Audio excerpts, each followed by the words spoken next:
انگلی کٹا کر کے شہادت میں نام لکھائیں گے؟ جوش کے ساتھ ہاتھ اٹھا دیجئے انشاءاللہ۔ یہ دیکھیے کہاں میں ٹھکانے آپ کو لگا کر کے چھوڑوں گا کہ کہاں آپ دل و دماغ سے مکمل تیار ہوتے ہیں۔ میرا پہلا پیغام آپ کی خدمت میں عراقی کے حوالے سے، جن کے بچوں کا عقیقہ ہے میں ان کے لیے دعا کرتا ہوں۔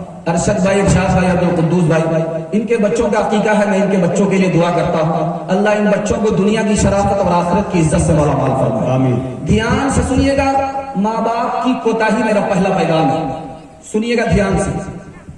باپ نے کہا میرے بیٹے کو ابھی چھوڑ دو، ابھی چھوٹا ہے، کیا فرق پڑتا ہے، بڑا ہوگا خود بخود نماز پڑھے گا۔ خطرناک جملہ ہے، آپ نے یہیں سے اس کی بنیاد خراب کر دی۔ اب آسمان تک یہ عمارت جو کھڑی ہوگی وہ ٹیڑھی ہی جائے گی۔ عادت کے خلاف ہے، جب تک کوئی بچہ کام پہ لگایا نہ جائے وہ کام کو پورا نہیں کرتا۔ نماز وہ خود بخود پڑھے گا نہیں، عادت کے خلاف ہے۔ اور جب بچپن میں اس کے نماز پڑھنے کی عادت نہیں ہوئی تو وہ جوانی میں نمازی بن نہیں سکے گا۔ اس لیے یہ عادت کے خلاف ہے، حدیث کے خلاف بھی ہے۔ دوسرا جملہ باپ کا سنا رہا ہوں، تھوڑا سا بے دین ہو گیا۔ اس کا جواب بڑا شاندار ہے کہ تھوڑی سی جان نکل گئی ہے۔ اب تھوڑی سی جان نکلنے کے بعد کیا بچا؟ جب دیندار ہی نہیں رہا تو کیا بچا؟ یہ بچہ اچھا انسان بھی نہیں ہوگا، اچھا مسلمان بھی نہیں ہوگا۔ آج کل آسان ہو گیا ہے، ماں باپ کی طرف سے یہ جملہ، حافظ بن کر کے کیا کرے گا؟ لوٹا اٹھائے گا، مصلی بچھائے گا، اس کے علاوہ کچھ نہیں ہوگا۔ بڑا خطرناک ہے کہ قیامت میں سب کو بچے کی شفاعت ملے گی، ایسے بد نصیب ماں باپ کو شفاعت نہیں ملے گی۔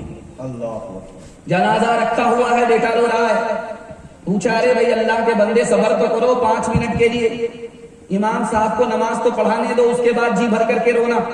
کہہ رہے امام صاحب پہلے یہ تو پوچھو کہ میں کیوں رو رہا ہوں؟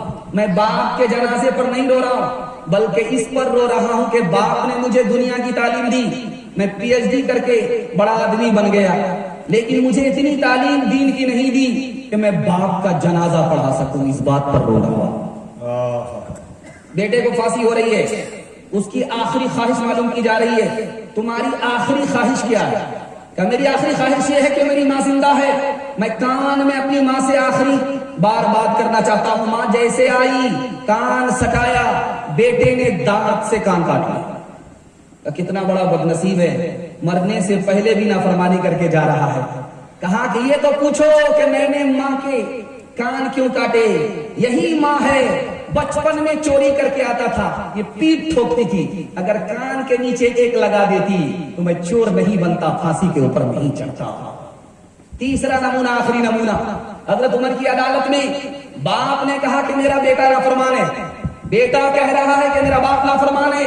اس عدالت میں فیصلہ کیا ہوا آپ کو سن کر کے حیرت ہوگی۔ حضرت عمر کی عدالت میں یہ فیصلہ ہوا کہ باپ بھی نافرمان ہے، بیٹا بھی نافرمان ہے، لیکن بیٹا بعد میں نافرمان ہے، پہلے باپ نافرمان ہے۔ پیدا تو کیا، اچھی تعلیم نہیں دی، پیدا تو کیا، اچھا نام نہیں رکھا۔ ایک مثال ہے، پیغام ختم کر رہا ہوں۔ بیٹا بیمار ہے، مسجد میں آ کر کے باپ دعا کر رہا ہے، میرے پروردگار میرا بیٹا اگر صحیح ہو گیا تو اونٹ صدقہ کروں گا۔ گھر لوٹ کر کے آیا کہ دیکھا کہ دعا کا اثر ہو رہا کہ نہیں، دیکھا بیٹا اٹھ کر کے بیٹھا ہوا، تو اب اللہ سے کہتا میرے پروردگار اونٹ کہاں سے لاؤں گا؟ یہ تو راجستھان میں ملتا ہے، میرے پاس تو بھینس ہے، میں بھینس دے دوں گا۔ دوسری نماز میں دیکھا کہ بیٹا اٹھ کر کے کھا رہا ہے، اب اسے یقین ہو گیا کہ میرا بیٹا ٹھیک ہو گیا، اب اس کی منت کھسک گئی، وہ کہتا ہے میرے پروردگار جو بھینس میری گم ہو گئی ہے اگر دوبارہ مل جائے تو میں صدقہ کر دوں گا۔ تو بیٹا سن رہا تھا، بولا ابا حضور آپ پھنس جاؤ گے، صدقہ کے نام پر جو بھینس چلی گئی ہے وہ دوبارہ مل جائے گی، آپ کی منت اس طرح صحیح ہوگی، آپ کو نقصان نہیں ہوگا، آپ اس طرح منت کیجئے، منت مانگیے کہ جو بھینس میری مر گئی ہے دوبارہ زندہ ہو جائے گی تو راہ خدا میں قربان کر دوں گا۔